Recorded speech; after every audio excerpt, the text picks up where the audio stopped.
Greetings, Guardians, and welcome to the Voice of the Vanguard. Today, with me, Sully from Sully Games. Say hello, Sully. Hello, Guardians. And today, we're basically just going to be talking about our day one raid excursion. There was no TWAB because, it's a holiday. For some people. In America. Not all. So, not anywhere else but America. Oh. You guys have your own Canadian holidays where you I know. celebrate, so. But yeah, unless you have anything else, we'll just get right into the day one. I mean, not really, other than just, like, Banshee hates me and RNG has been really bad. Why does he hate you? Okay, so I've been trying to get either... Because when we get into, like, this raid, like, grenade launchers are really good, but grenade launchers with full court isn't good. So I've been trying to get interference with Clown and Spike. Can't get one of those. I'm trying to get, like, a few better, like, 7th Seraph weapons or, like, Akilos weapons. And, like, I've probably blown through, like, 40,000 gunsmith materials. And I haven't really gotten an improvement with anything.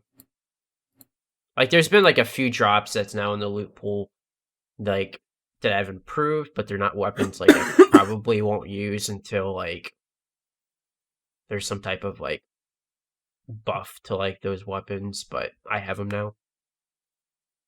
And then Cloud Strike just does not want to drop for me whatsoever. Is that just a random drop?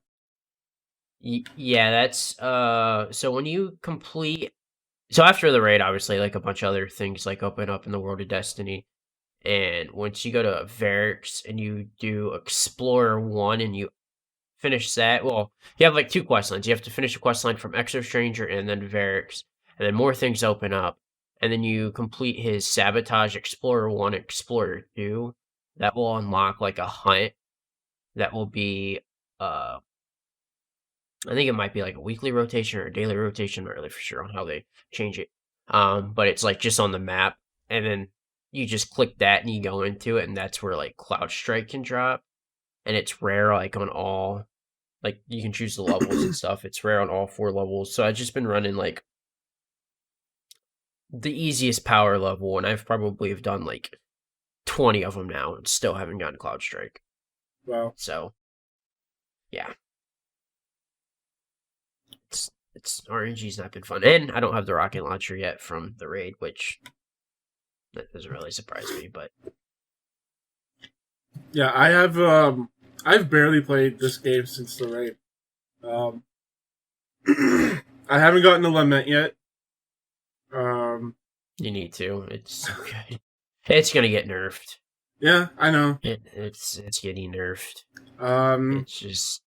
I've just been going around trying to get finish out the darkness side quests so I can get all my abilities. I think I just got the last aspect, so I can equip 3 fragments now. Aren't you lucky? Us hunters are stuck at 2. Well, you should go back to being a warlock main. Yeah, having 4. Jesus. But that's pretty much all I've been really doing. I've been busy with other stuff. Like I have a whole lot of other things I need to do that is not Destiny related. But I've run this raid probably. I probably have like 7 completions now with this raid, so I would kind of get into a little bit more of my thoughts with it once we kind of talk about the day one experience a little bit. I've only done it twice. The one time we all beat it together, and then the second time. Okay. So yeah. So day 1, 1 p.m. What was it? Saturday? Yeah, Saturday. Mm-hmm. Yep. That's when the raid opened up for Deepstone Crypt. And it started off pretty, casual, like you kill a bunch of enemies to open up the door to get inside. And that's when the Sparrow section opens up, right? Yeah. We actually flew through that part actually pretty good. People in chat were saying like we were actually ahead of like a lot of teams. So I guess we figured that out like a lot quicker than some people. And then we kind of had like a little hiccup at like that, I guess the first true encounter. So with the fuses, but like we still did a really good job like figuring that out and stuff. And like, Mm-hmm. and all I can say is the mods this year were just a huge, huge help for advancing in this raid compared to last year. We did a hell of a lot better this year compared to last Oh year. yeah, last year I didn't even make it out of the first encounter last year. Yeah. Yeah, the mods, the Warmind cells and the Charged with Light mods are really good. Like it's really like I was running the Warmind cell build, and I found it super helpful for just clearing out a whole bunch of enemies. Yeah. I will say though that the enemies themselves weren't super tough. At least the like the cannon fodder enemies, anyways. Yeah. The real problem came with like the captains and the shanks. Those things would fuck you up really good.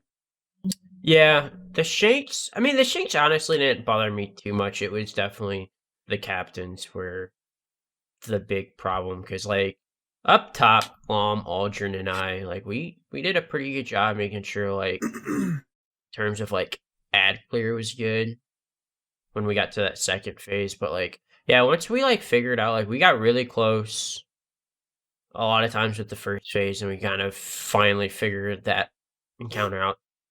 Yeah, it was kind of amazing how lethal that sword still is, though. Because you're still just, like, in day one, you're still just one-hitting enemies by chopping them up.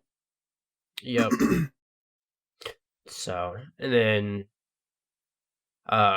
we figured out on, like, how, like, because eventually we got to the point to where we got, like, we were able to do TPS, and we did that DPS for the first time, and then it wiped us. We're just like, okay, and then we figured out on how to read the fuses from down below.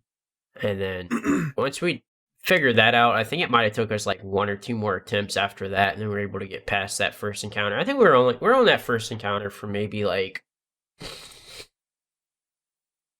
2 hours. Yeah, 2 or 3. Maybe. Yeah. If that, like maybe 3 max. We did a pretty good job figuring that encounter out pretty good and working through that. And then the second encounter. The real fun happened.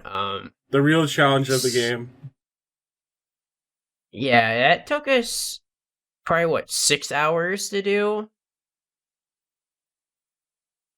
Well, the last one took us about. Well, we gave up after 5, so probably 6, something like that. Yeah. Yeah. And we finally eventually figured out how to do that, and that one was the second encounter on day 1 was by far the hardest encounter in the game. The main issue was just keeping the momentum going.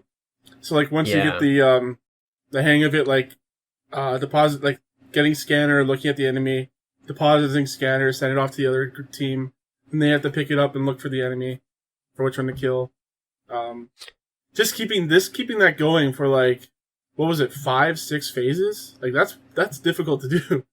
Yeah, it was. Yeah. I think if we would have maybe used sword at that point, but like at the point like some of our loadouts were just kind of like situated because like we were just getting messed up though, because like the bosses actually hit pretty hard, man. They did. So like using a sword, it was probably possible, but like we for our trying power to play level, survive. Yeah, we had to play the survivability on that.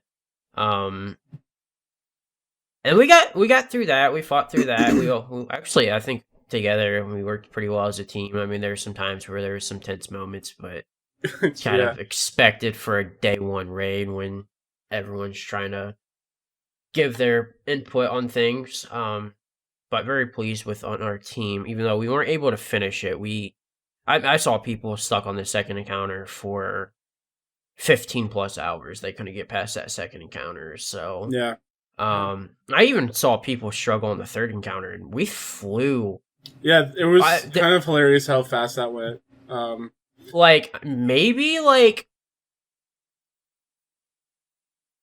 on like the actual like I think the first time we like started it and we didn't realize like on how to start it. So like we kind of I think on that first time like if we would have like basically would have done it on our first time, but we weren't prepared.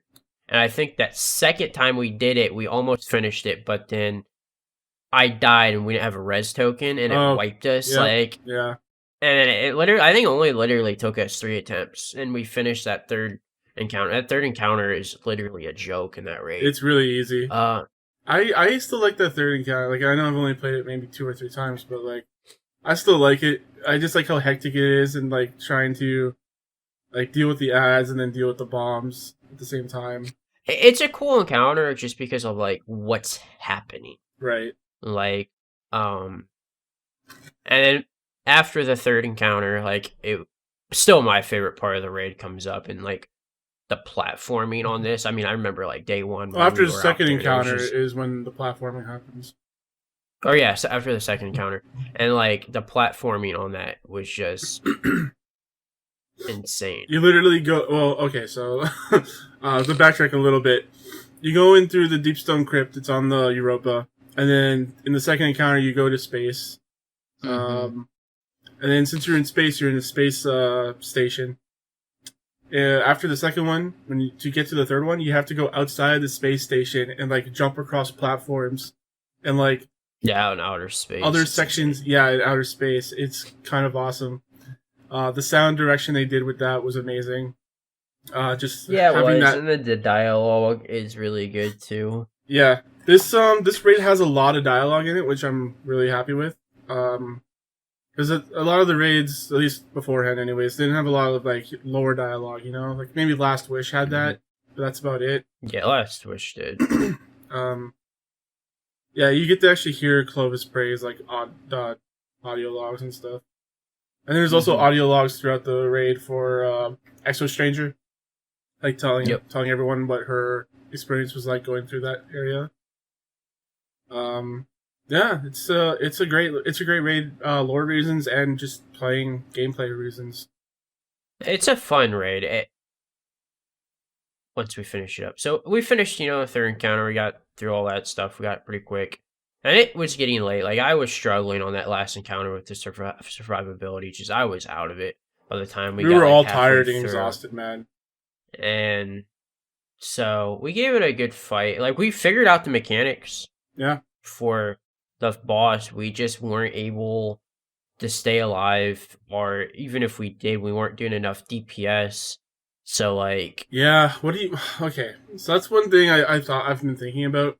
What do you think about having to have a weird, whacked out loadout in order to do enough DPS to that boss on day one? Like, you make it through the whole... You're fine with that? Yeah. Man, like, I don't know. I feel like you had to be like very specific in what kind of loadout you needed in order to beat him. Because you only had, what, three phases to do damage? And... I think... I don't know. The biggest takeaway, like, I took from this was, because there's a lot of, like, weapons that were, like, could have, like, really been helpful in terms for me to be, like, putting out more DPS, but I didn't have them just because, like, either one I didn't, like, go after them. So, like, this is where I brought up the whole thing with Banshee. Like, Banshee hates me. Like, I'm trying to get, like, at least a top tier weapon of every weapon that's in the game, just because who knows on when it could be, usable, like, type deal. So, like, having all these just extra, like, just random legendaries would be nice just for whenever, like, I'm assuming we're gonna see day one raid for VOG when Vault of Glass comes into Destiny 2. Yeah, I no doubt we're gonna have a contest promote for that. It might not be as hype as a new raid, but it's still going to be there. Yeah.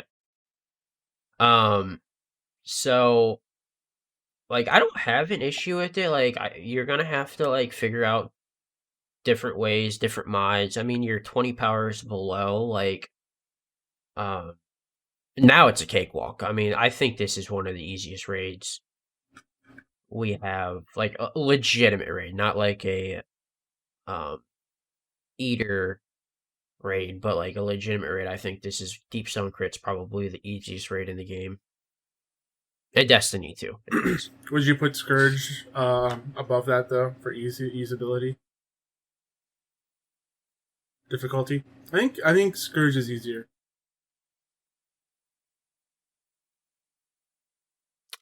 Personally, yes.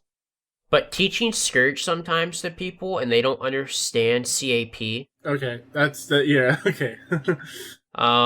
Definitely. But like if like you're running with like a legit, like if we're running our group, then yes.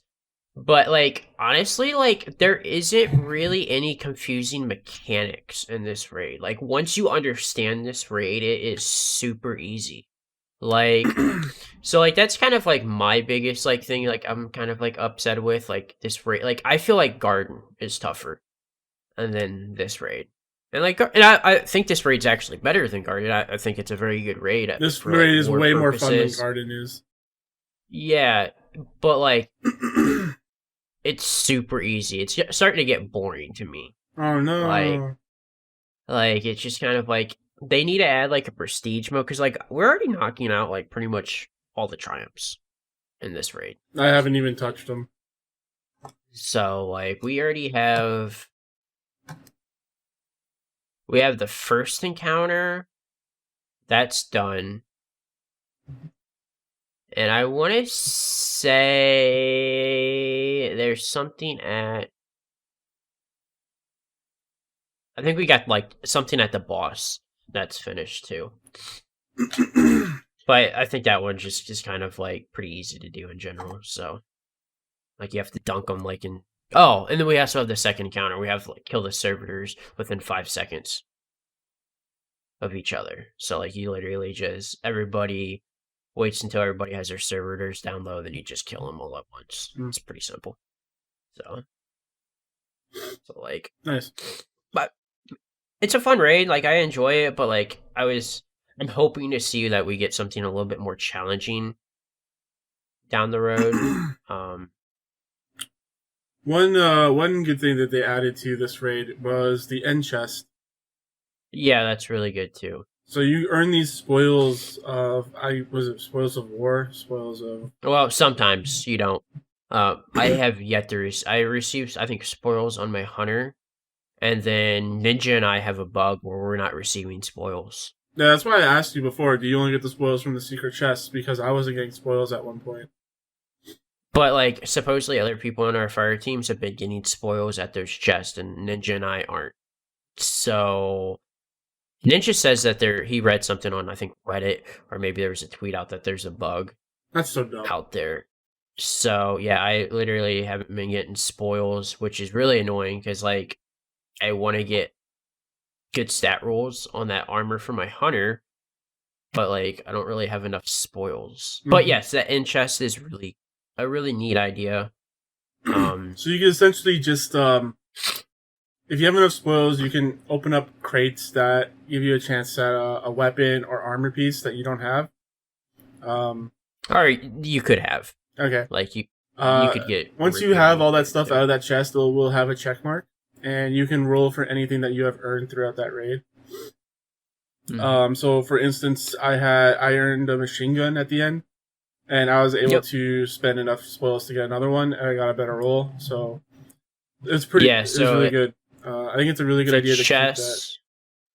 The chests are 60, and then if you have the armor or weapon piece, it's 20. Mm-hmm. So, like, which is cool because then like you can potentially influence a better stat roll for armor or weapon roll. Weapons, and like the weapons are actually pretty good in this raid. Like, I really dig the sniper rifle. I actually haven't used the shotgun, but I know a lot of people really like the shotgun. Yeah, all the weapons look really good too, and they all have their own perks. The armor looks, I think the armor looks sexy too. Armor looks really good. Yep. It is weighted in just like the amount of what you can get at a certain encounter. It's usually 3 armor pieces or a weapon, so you're more than likely going to get armor pieces throughout that raid. Me and Crow took a couple raids in order to finally get a weapon. Yeah, I got a weapon on my second raid.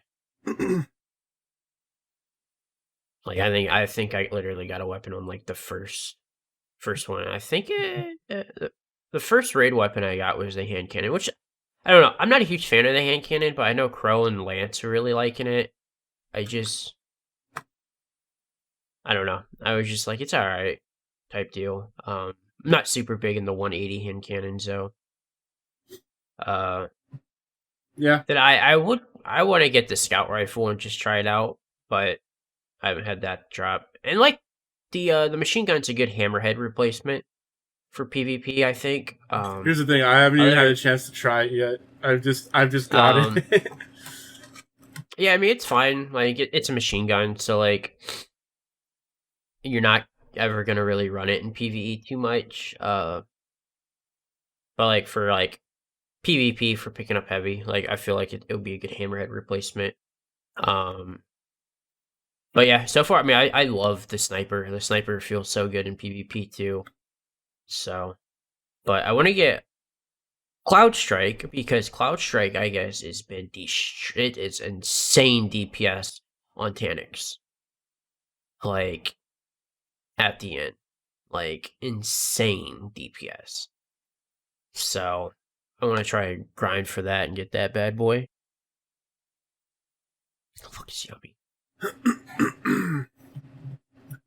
Yeah, but I haven't had a lot of chances to use the weapons from the raid yet. I want to use the machine gun. I haven't had a chance to use it yet. This time of year, man, it's just too many games. Well, I'm gonna tell you what. I don't know if Valhalla is on your list of games that you want to play, but you might want to hold off on that one. Oh no, why is that? I don't know. I want to. I played some yesterday, and I'm not gonna say the game's bad, but it's not good. Is it? But has Assassin's Creed just become one of those things where it's like it's back to being formulaic and boring? I wouldn't say it's not. I need to play on a higher difficulty, so maybe it's a little bit boring to me because like it's too easy. But like the game, as of right now, isn't cut very well. Like there's like certain times where like you're going to do something and it should lead up to like going to that, but you automatically just like skip to that thing. And then like the thing that you should have done before going to that thing, you do after that thing. Like I don't know. Like even like Ninja and I were talking about it yesterday, and we're just like, I don't know. I'm just now heading to England. So, like, I'm not super far in the game, so I am going to play some more tonight, maybe a little bit tomorrow, but, like, I don't know, it just doesn't... There are Vikings in England? I'm pretty... Yeah, didn't they invade England? I don't know. Pretty sure that's what they did. Do I look like a Viking? No, you actually no. Not even close. But like, it's not god awful, but I do want to. I'm gonna play a little bit more, but I'm just like it. As of right now, I can already tell I'm not gonna like it as much as Odyssey. And then obviously, like, everybody makes fun of Bungie for like reusing content, and then one of the characters in Valhalla is literally Cassandra. Is it you talk to it? Oh, okay. Like, I don't know if the female version, like, because I'm playing as the guy, because I was like, I'll play as the guy this time over that, but like maybe the female is Cassandra, like that you play as. And you can switch back and forth, so I might do that just to kind of see. But yeah, like literally, it's her, like 100%. It looks exact. I'm just like, really? Yeah. Yeah. Again, we said that this was going to be a short show because I haven't been doing anything. There's no TWAB. All we did was the day one raid. I don't know. You already said your thing about Banshee being a dick. Yeah. I don't know if this is legit or not, but I saw someone made an offhand remark on Reddit that like Banshee 44 is just Clovis Bray. He is. He is legit. Mm-hmm. What? When you're doing the Lament quest line, that's when you find out. Well, shit. I should probably do that quest line then. Mm-hmm. Yeah, that's why like there was like that broke shortly before the raid drop, so I knew about that. That's what I remember. I think I was in your stream the one day, and I was like, "Did you hear about Banshee?" And then I think you said no, and you said something else, and you were playing with Jay, and Jay was in chat, and Jay was like, "I heard it in Sully's stream," but like Ninja and I were talking about it. We're like, "Oh shit, Banshee's like Clovis Bray." Well, it's a good thing he doesn't remember who he is. Yeah. So we'll see on how if they really do anything else with that, but I doubt it. Yeah, but then there's like a few other times you go back to when you speak to, which I think you already did that with Exo Stranger and Anna. Yeah, I went down and saw the giant head. Yeah, I mean, yeah, that's where that's where the whole Lament thing basically takes place. It's pretty easy. It's like maybe it takes like hour and a half max, depending on some things. Yeah, I wasn't paying attention because I was in the raid chat at the time and everyone was talking, and I was like trying to pay attention here, but no, I can't. Yeah, I don't think you learn anything there about Banshee. Yeah, that's a whole different other. That's when you get your last aspect. I think that's when she was telling Anna about how she like succumbed to the darkness and was turned evil in her timeline, anyways. And that's why she didn't talk to her. But yeah, there's some really good story stuff that's unveiling throughout the weeks. Yeah, as I said, they did a really good job with like Beyond Light in terms of like dialogue, story, and like lore. I think doing a better job with the lore with this expansion compared to Forsaken, because Forsaken it took every 3 weeks, right? So you were waiting a long time to hear what the Queen had to say. Here it's like, I don't know, every week there's something new. Yeah. Alright, I'm going to call it here unless you have anything else to add. I don't think so. I mean, I think we pretty much discussed everything with the day one raid. Alright, so where can the people find you, Sully? You can find me on Twitter, Instagram, Facebook, Twitch, and YouTube at Sully__games. And you can find me, your host Thomas, on Twitter at GameplayStuff, also on Twitch's GameplayStuff. We stream the Charge Shot Gamescast every Friday night at 9 p.m. Eastern, 8 p.m. Central. Also, you could email me, thomas@chargeshot.com. If you want to be a guest on one of our shows, let me know there. And if you want us to review one of your games, email me there. And I have the PlayStation 5 unboxing coming. It should be out it should already be out, actually. It's 2 p.m. So that should be out. I did that it feels like 2 or 3 weeks ago now. What else? What else do we have coming up? Astrobot or Astro Playroom reviews coming up. I recorded some stuff. Game of the year. Yeah, one of the games of the year. What else do we have coming up? Probably some Call of Duty Call of Duty Black Ops Cold War video. Maybe some Spider-Man stuff. Some other stuff. I've just been spending all day today just recording the video footage for all of it. check out my YouTube channel, Kane Plays Stuff. I'll be putting up all the Evil Within 2 playthrough there if you want to check that out. So until then, Guardians, eyes down. Have a good day.